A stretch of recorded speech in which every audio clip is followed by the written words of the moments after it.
की तुळजाभवानी तुळजापुराचा अवतार नसून त्याचा अवतार तुळजाभवानी देवीचा पहिल्यांदा उत्तरांचल प्रदेशमध्ये मंदाकिनी नदीच्या तीरावर आहे. आता याला म्हणतात की महाराष्ट्राची कुलस्वामिनी. तर महाराष्ट्राची ती नसून महाराष्ट्राच्या अंतर्गत ती असणार.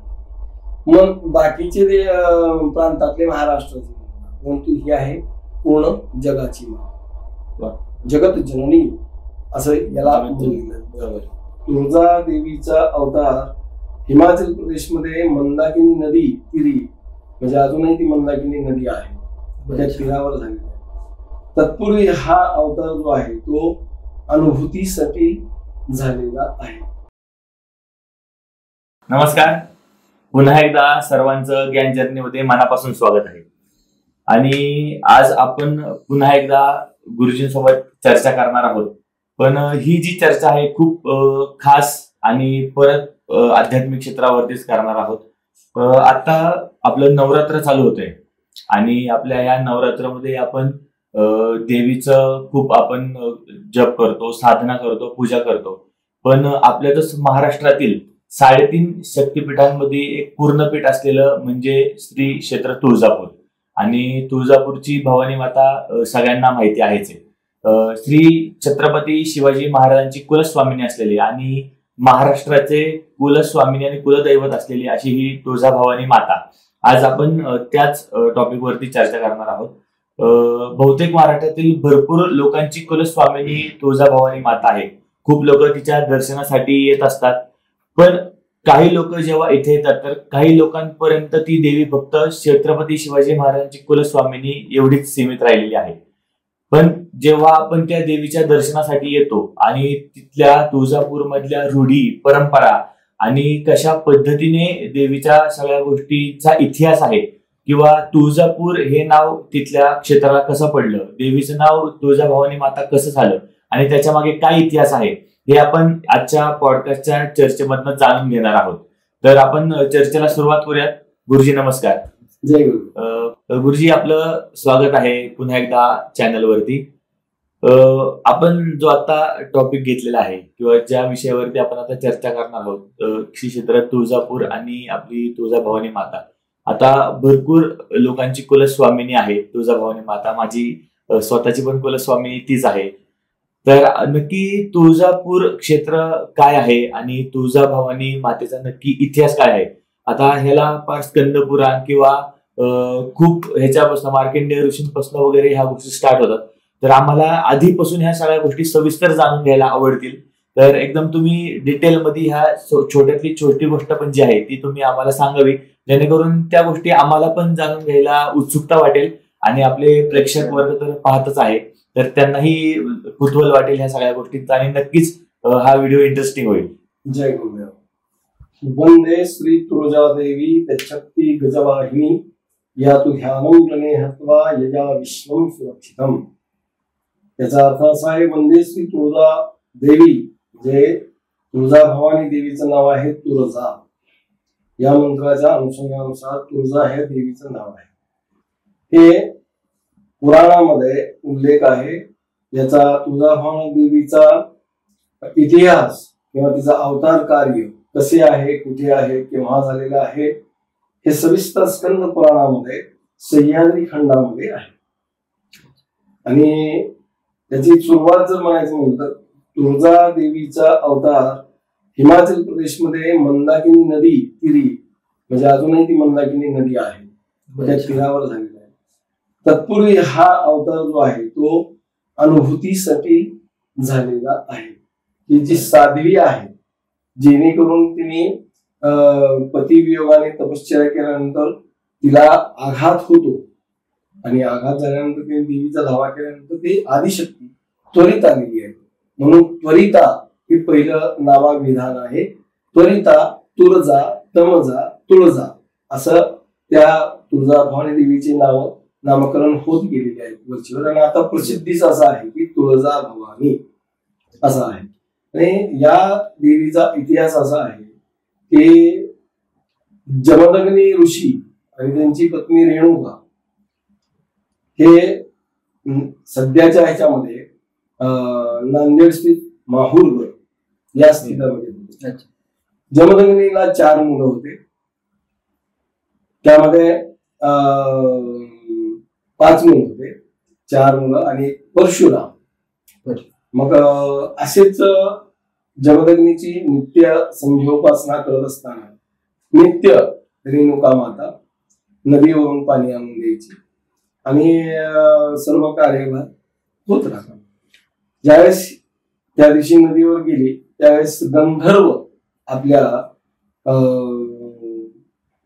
दासी बरोबर तिथं रासक्रीडा करत होते नदीमध्ये. ते पाहिले रेणुकाने आणि ते रममान झाली, अशी झाली की आपण देखील असंच रममान व्हावे पती बरोबर, असे किंचितसे मनामध्ये छटा येऊन गेलेली आहे. आणि मग परत झाली पाणी घेतलं आणि पुन्हा उशीर का झाला असा म्हणून विचारल्यानंतर ती स्तब्ध झाली. जमदग्नी ऋषीने बोलली तू यायला उशीर का झाला. स्तब्ध झाल्यानंतर तिने काही दिलं, मग तिने अंतर्मनाने विचार बघितले की हे असा प्रकार झालेला आहे. तर तिथं समोर असलेले 4ही मुलांना त्यांनी सांगितलं जमदग्नी की तुमच्या आईचं मुंडकं उडवा. हा, तर ती 4ही मुलं म्हणले नाही म्हणल्यानंतर तुम्हाला मृत्यूदंड म्हणून त्यांनी मृत्यूदंड दिला, त्यांना मारलं. एवढ्यात परशुराम मोळी घेऊन आलेली आहे आणि मोळी घेऊन आल्यानंतर मोळी म्हणजे लाकडाची घेऊन आल्यानंतर परशुराम आले की जमदग्नी सांगितले राम आईचं मुंडकं वडिलांची आज्ञा घेतला परशुराम 10 शरीर मुंडकं जाऊन असं पडलं, धड खाली पडलं. जमदग्नी ऋषी आनंदित झाले, सांगले मी तुझ्यावर प्रसन्न. परशुरामावर प्रसन्न आहेत म्हणल्यानंतर परशुराम म्हणले की मला माझी आई पाहिजे आणि माझे 2 मुलं आले. ठीक आहे म्हणजे काय हरकत आणि अंतर शेवला संजीवनी मंत्र म्हणले, रेणुकाला पुनरुज्जीवित करण्याचा प्रयत्न पण केला आणि झाला देखील. आणि त्यावेळेस परत परशुरामांनी सांगितले की हा प्रसंग मातेला आणि माझ्या भावाला कळता कामा नये असा पण ठीक आहे. ते 4ही भावांना जिवंत केलं, रेणुका मातेला जिवंत केलं, परंतु तेवढ्या समयमध्ये वेळ निघून गेला. खालचं धडामध्ये वरचं शिर असं अर्धांतरी बसलेलं आहे. हा, आणि त्यावेळेस मग माता म्हणली की माझा अवतार कार्य या क्षणी संपलेला आहे. हा, याच क्षणी संपल्यानंतर मग आता पुन्हा भेट कधी म्हणजे तर रेणुका माता म्हणते की तुझ्या पुढच्या अवतारामध्ये, तुझा आता हा विष्णूचा अवतार आहे, तुझ्या पुढच्या अवतारामध्ये तू श्रीराम होशील. श्रीराम झाल्यानंतर तू पत्नीच्या वियोगाने यमुनाचल म्हणजे हे भाग यमुनाचल आहे. भारतामध्ये 2 आचल आहे, एक हिमाचल आहे आणि ही यमुनाचल तिथे. आणि ह्या यमुनाचलामध्ये बालाघाट स्थित मध्ये तू ज्यावेळेस पत्नी योगाने हुडकत येशील त्यावेळेस मी तुला मार्गदर्शन करायला येईल असं म्हणल्यानंतर तथा असतो म्हणल्यानंतर आशीर्वाद दिला आणि मग अंतर्धान त्यांचा अवतार कार्य संपला. आता हा भाग त्याच्यानंतर अनुभूतीचा अवतार आहे. आपला अनुभूतीला वर दिलेली देवी ललिता देवी तो भाग येतो. कर्दम ऋषी होते, कर्दम ऋषीची पत्नीचं नाव आहे अनुभूती. त्यांचं लग्न झालेलं आहे, एक मुलगा झालेला आहे, दुसऱ्यांदा ती गर्भवती झालेली आहे. आणि गर्भ झाल्यानंतर कर्दम ऋषीचा अल्पायू असल्या कारणाने मृत्यू आलेला आहे. आणि मृत्यू आल्यानंतर पूर्वी अशी प्रथा होती की सती जायचा प्रघात होता. मग त्यानुसार अनुभूतीने सती जाण्याला हे केलं, तयारी केली आणि पण गर्भवती होती. त्यामुळे आकाशवाणी झाली स्त्रीवेर भरतानुगंतम्यम हेश धर्म सनातना. त्याचा अर्थ असा आहे की गर्भवती स्त्रियांना सती जायचा अधिकार नाहीये.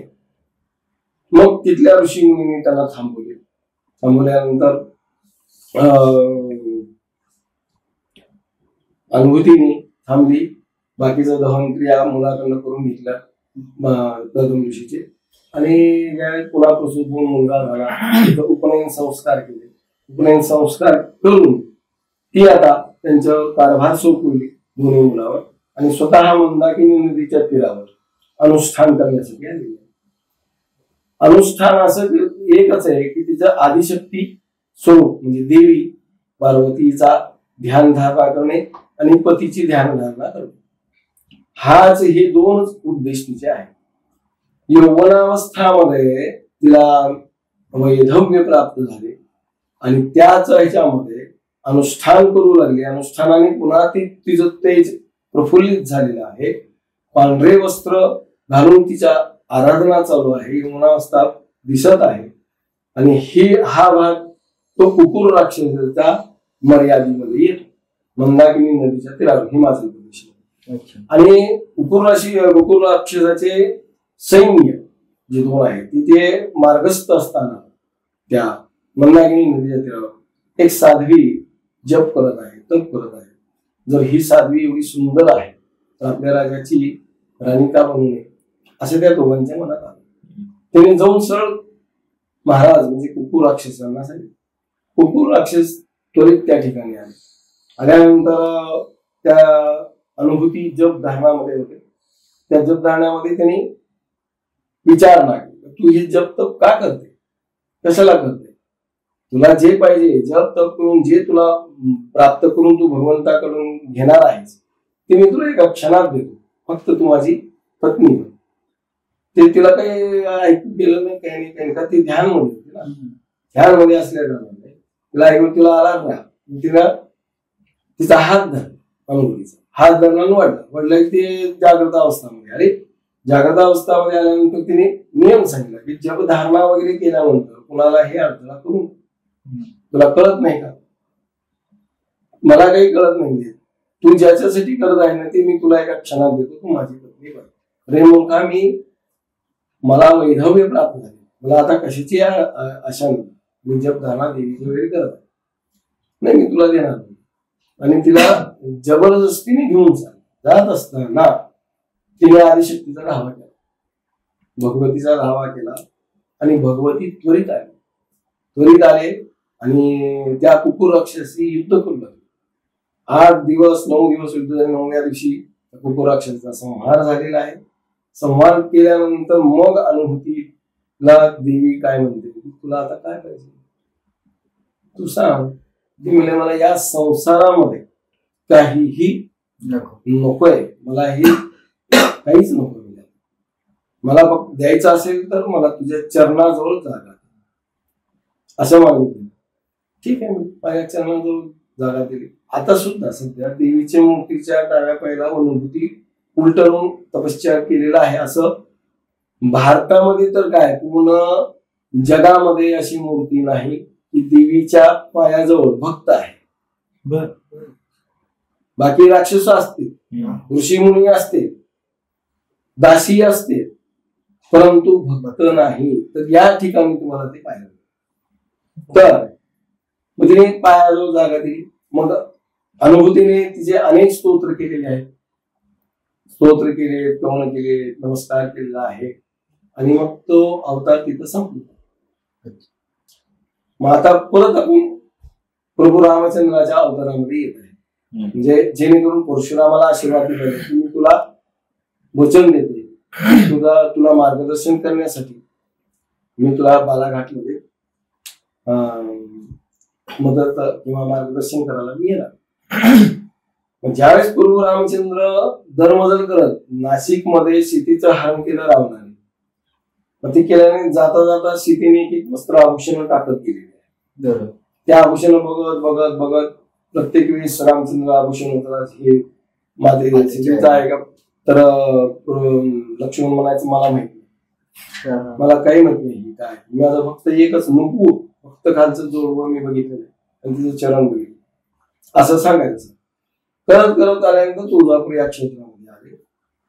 या ठिकाणी मोठा शिळ पाहिजे. तर आल्यानंतर पार्वती आपल्या शंकरास म्हणते की आता माझा वेळ आलाय, खाली जाऊन माझ्या मुलाला मार्गदर्शन करायचं आहे, मी त्याला वचन दिलेलं आहे. ठीक आहे, परंतु मी परीक्षा घ्या, मी परीक्षा. तर शंकर काय म्हणते, ते विष्णू अवतार आहे, तुला ओळखतील, नाही नाही मी घ्यायला. तर ठीक आहे काय हरकत नाही. पण तुला ते थांबायला लावणार आहे तुला, तू काही परत येऊ शकणार नाही, तू तिथंच राहणार, हे पण लक्षात ठेव. मग मी ठीक आहे थांबेल काय हरकत नाही. खाली उतरली, शिटीचं रूप घेतलं तुम्ही पूर्णतः. त्या सध्या आता घाटशी म्हणून मोठा दगड आहे त्या ठिकाणी तुम्ही थांबलेली आहे. ते दक्षिणेकडे तुम्ही थांबले आणि हे उत्तरेकडनं आलेले दोघं. आल्यानंतर लक्ष्मण पहिल्यांदा पुढे जायचं, कुठं काय वाट दाखवत वगैरे असा. त्यावेळेस हे सगळं जंगल, चिंचेचे बन होते, हे सगळं चिंचपूर म्हणून पूर्वी त्याला बोधलं जातं. तर असा करत करत त्या ठिकाणी आले आणि लक्ष्मणाने देवीला बघितलं. देवीला बघितलं तर वर नाही बघितलं, त्याने बघितलं खाली. कारण स्त्रीला त्याने बघताना पहिल्यांदा खाली वाटलं. खाली पाहिल्यानंतर सीतामाया सगळं जुळे वगैरे तशीच आहे, पायातलं पंजन वगैरे.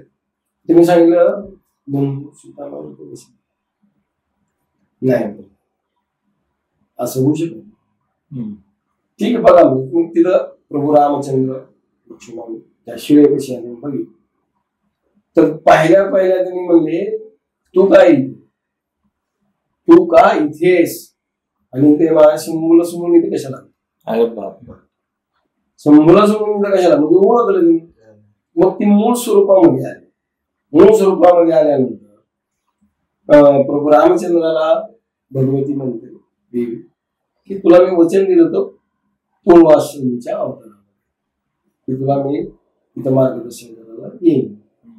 तो पत्नी वियोगाने इथं आलास, आता मी मार्गदर्शन करत आहे, असा हात करून सांगितले. दक्षिण दिशेला त्या राक्षसाने घेऊन गेलेला आहे, मार्ग दाखवला.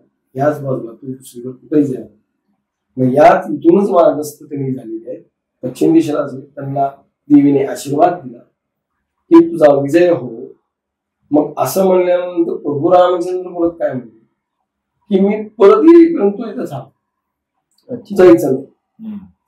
येथेच याचं विष्णुदासाने कवन फार मस्त केले. येथे स्वस्तपणे निरंतर राहा, भक्ता सीतारामया भावे साय भवानी माय मजला, दुष्टाशी मारावया माझी जानकी शीघ्र भेटवी मजला, सिद्धांत आई तुला माझा हा प्रणिपात आई तुळजा बाई तू बाई. हे सुंदर की माझी जानकी शीघ्र भेटवी मला, सिद्धांत आई असं म्हणल्यानंतर भगवती थांबली. ज्यावेळेस हा प्रकार जो आहे रावणाशी युद्ध झालं, युद्ध जिंकून त्याने आले, परत दोघही आल्यानंतर या तुळजा भवानी देवीची त्यांनी पूजा केली आणि 1000 नावांनी त्या देवीची पाद्य पूजा केलेली आहे.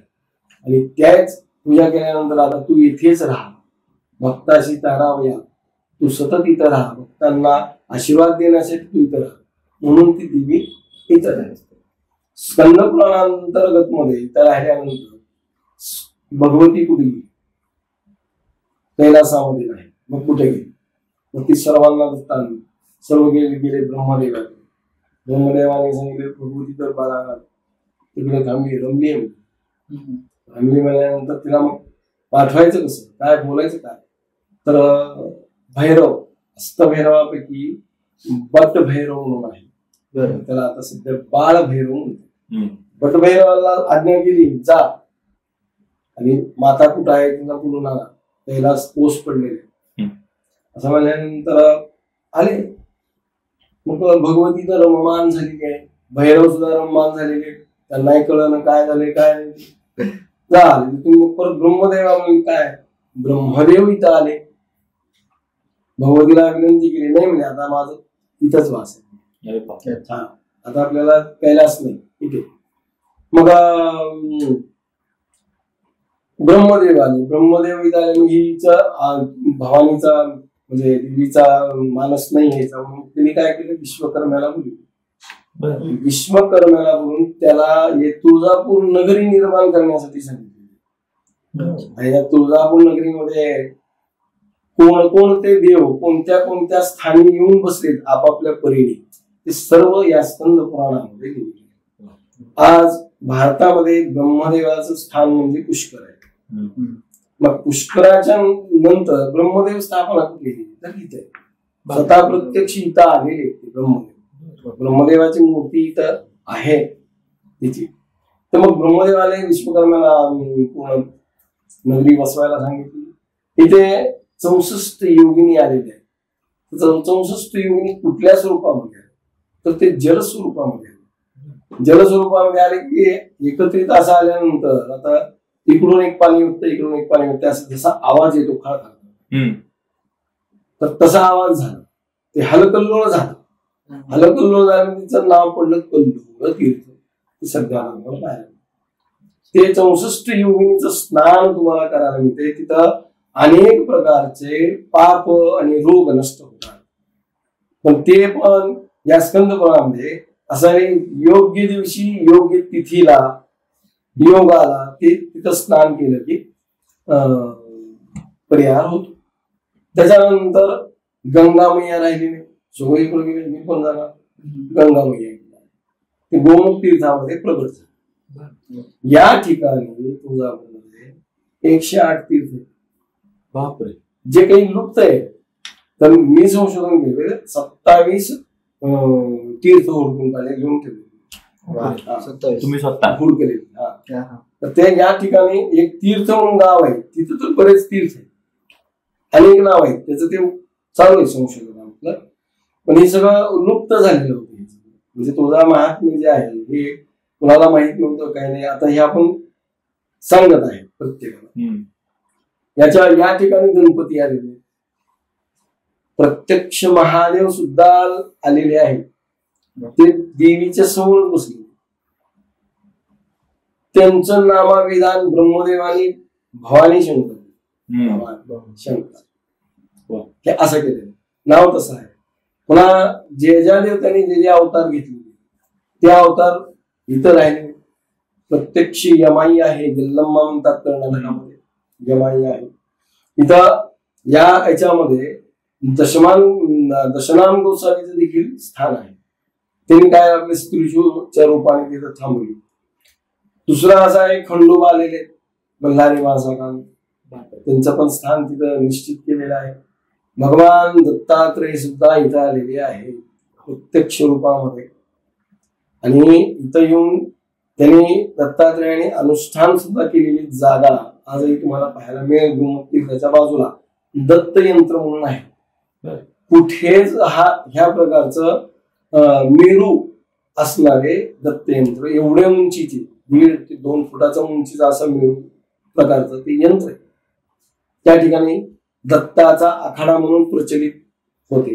येणारे दशनाम गोसावी संत गोसावी हे सगळे तिथे येऊन राहायचे. असं तिथं खोल्या वगैरे सगळं व्हायचं. हे स्थान म्हणजे हे सगळं विश्वकर्म्यांनी काही निर्माण केले. येणाऱ्या भावी भक्तांना स्थान मिळावं बसा करायला. या ठिकाणी परत असा एक आख्यायिका आहे याच्यामध्ये धारासूर नावाचा राक्षस होता. तो उन्माद करायचा. येणाऱ्या सगळ्या लोकांना अडवायचा मारायचा हे करायचं. मग त्यावेळेसही भगवतीने पुन्हा एकदा त्यातलं धारासूर मर्दिनी म्हणतो. त्या धारासूरला मारलेले युद्ध करून मारल्यानंतर त्याच्या छातीत ज्यावेळेस त्रिशूळ खुपसलेले आहे तर त्या तितकं रक्त पडले.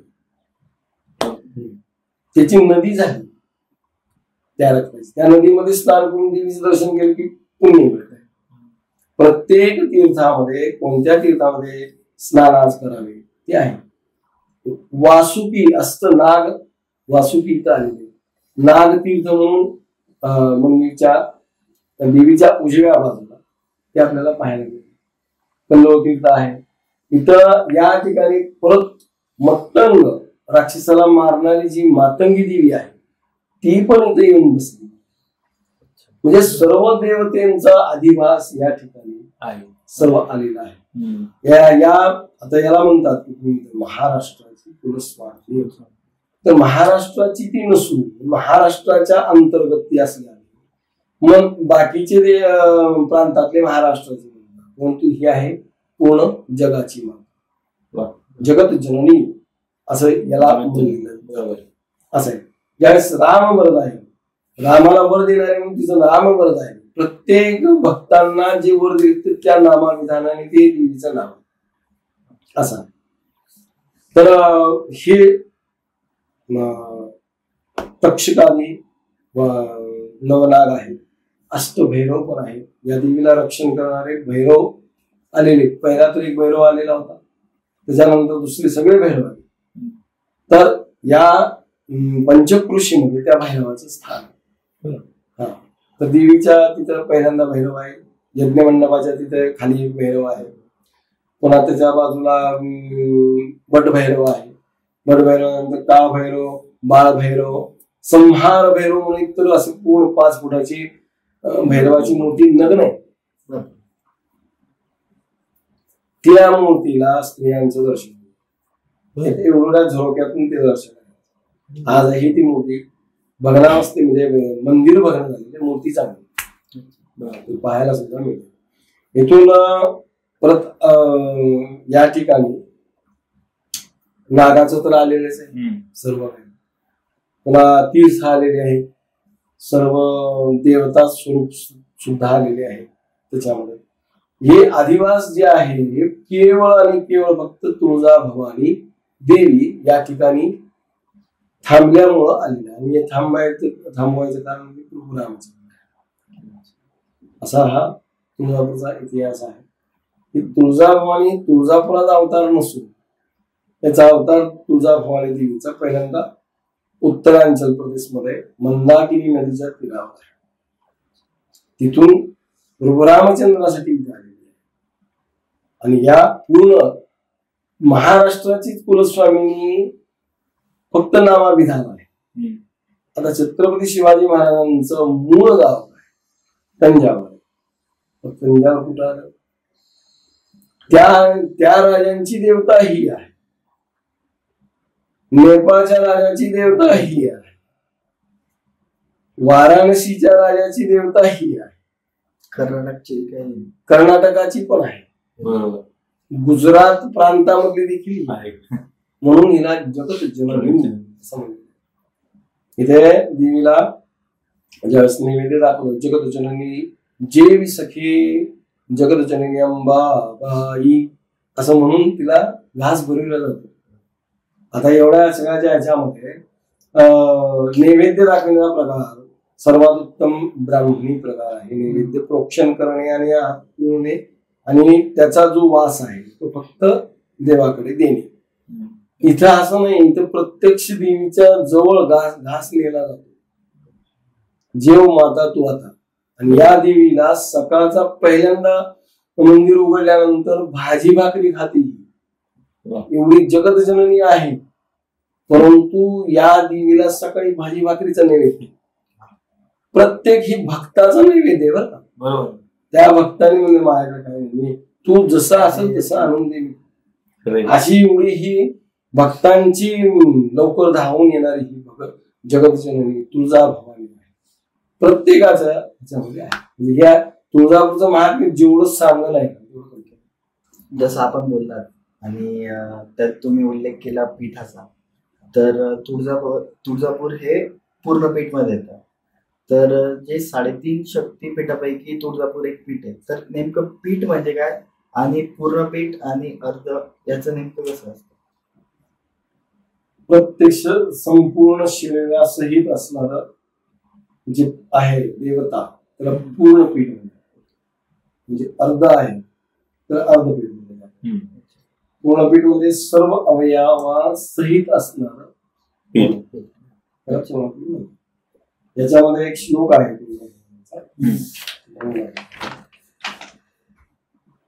या कर्दमकांता रक्षण तत्पराम श्यामां प्रसन्नानां दक्षे त्रिशूल कृपाण तीर चक्रे वहंतीं चापम तथा. म्हणजे या तुळजाभवानी मूर्तीच्या अष्टभुजा आहे.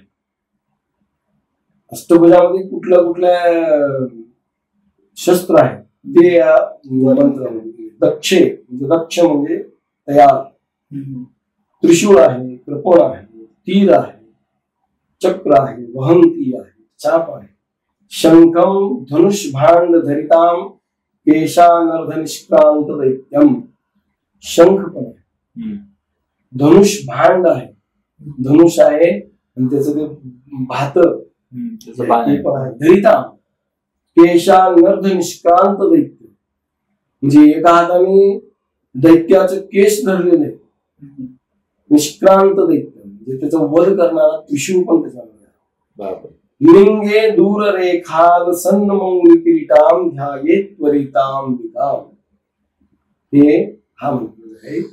तसं या ग्रंथात स्कंद पुराणांतर्गत तुळजा महात्म्य या ग्रंथामध्ये आहे.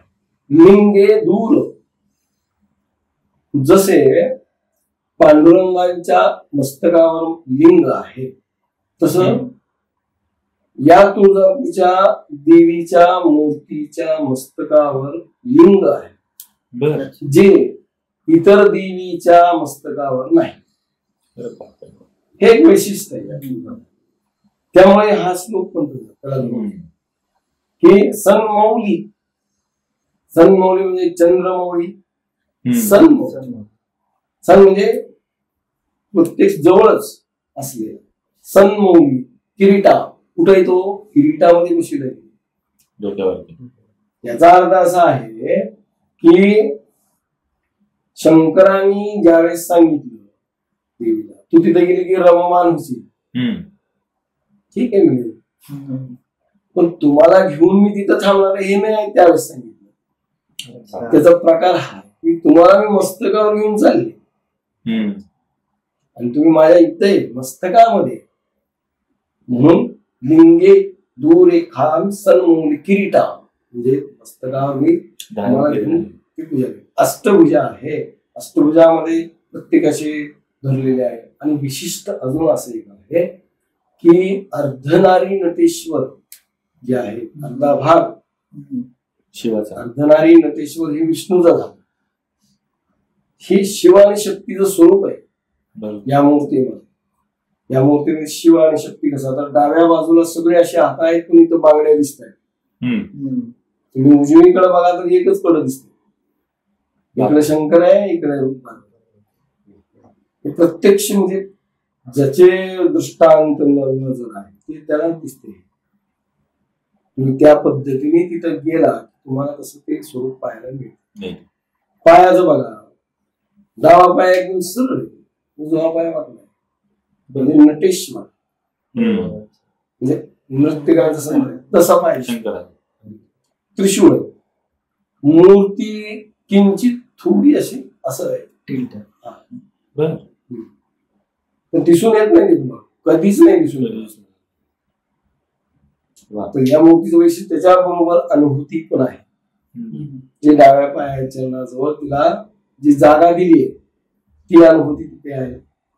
बाजूला मार्कंडेय ऋषी पुराण सांगताना तिथं बसलेले दाखवले, म्हणजे तिथं महिषासुर मर्दिनी आणि कुकुर मर्दिनी ही एकच साम्य तिथं दाखवलेलं आहे त्याच्यामध्ये. आणि सिंह वाहन आहे, संपूर्ण मूर्तीचं रचना अशी आहे. ही मूर्ती आद्यशंकराचार्यांनी स्थापन केली. वा. आता ही जी मूर्ती आहे त्या मूर्तीचं तुम्ही सगळं आता व्यवस्थित आणि वैशिष्ट्य सांगितलं, पण नक्की ही मूर्ती कुठनं आली आहे आपल्याकडे? म्हणजे देवीचा अवतार झाला, देवीनी इथे स्थानबद्ध झाली, पण ही जी मूर्ती आहे ती स्वयंभू आहे का ती कुठनं इथं आणली आहे? कारण की ती चल मूर्ती आहे. त्याचा इतिहास असा आहे, स्वयंभू श्री तुळजा भवानी असं म्हणलं जातं. बर. स्वयंस्थान आहे, मूर्ती नाही. बर. तर आद्यशंकराचार्यांचा काळ कधीचा आहे 780.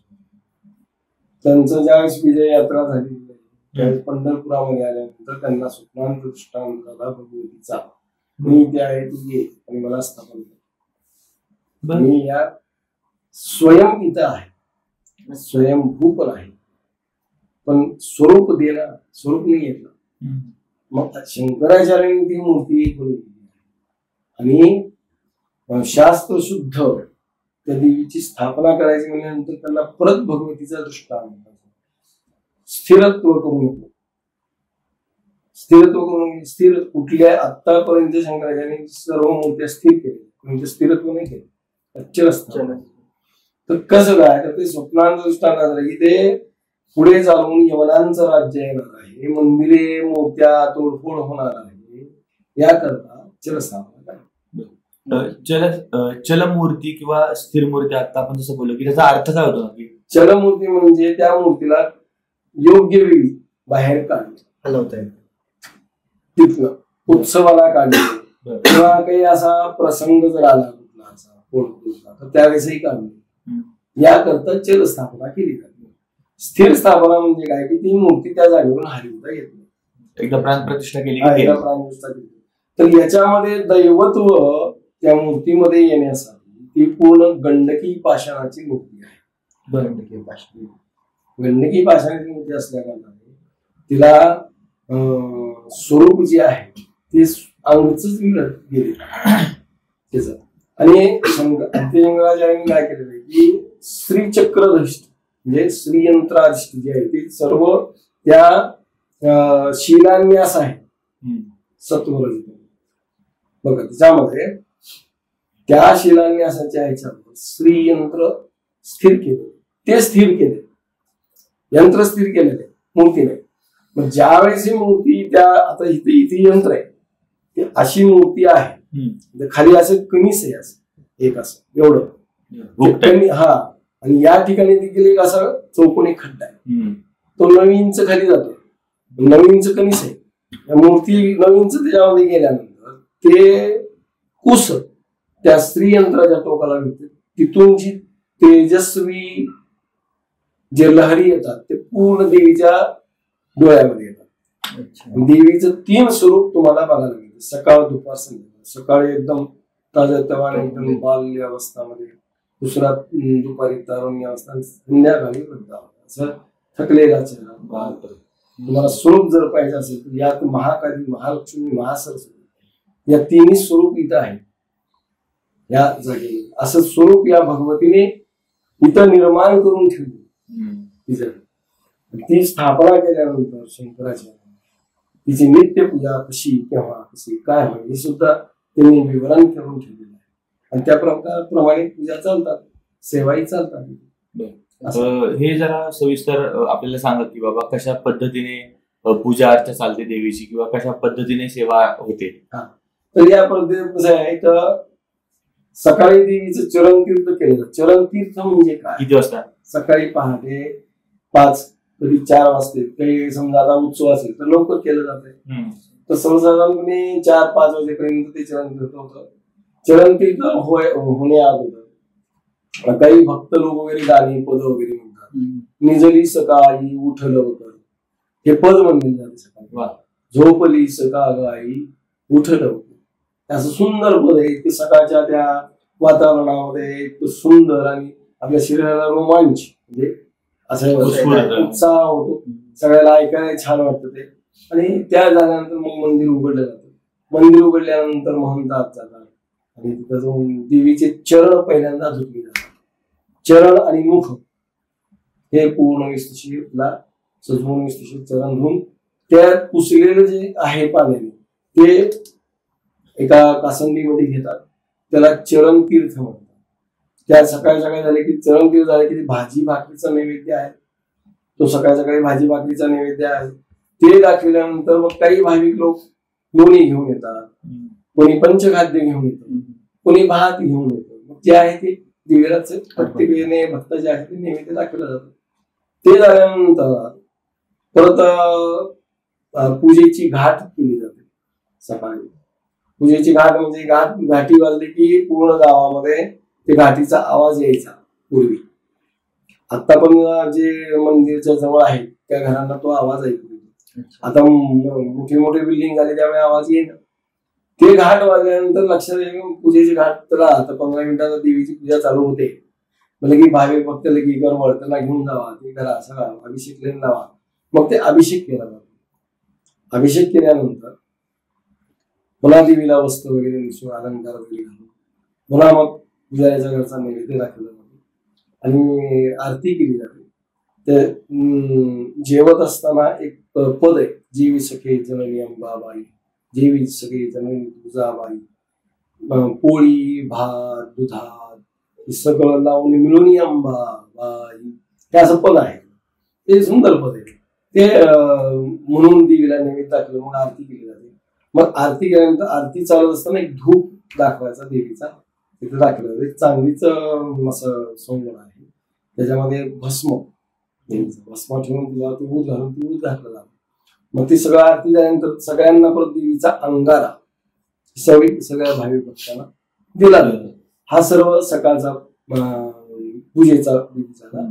परत दिवसभर देवीचे भाविक भक्तांचं दर्शन, पूजा अर्चा हे चालू आहे. संध्याकाळी पण पूजा या ठिकाणी आहे. म्हणजे कसं आहे, 2 वेळेस 2 प्रहरी, एक दिवस दिनमान प्रहरी आणि रात्रीमान प्रहरी. म्हणजे दिवसाचा पहिला प्रहर 6 ते 9 आहे, त्या प्रहरामध्ये तिची पूजा होते. परत संध्याकाळी 6 ते 9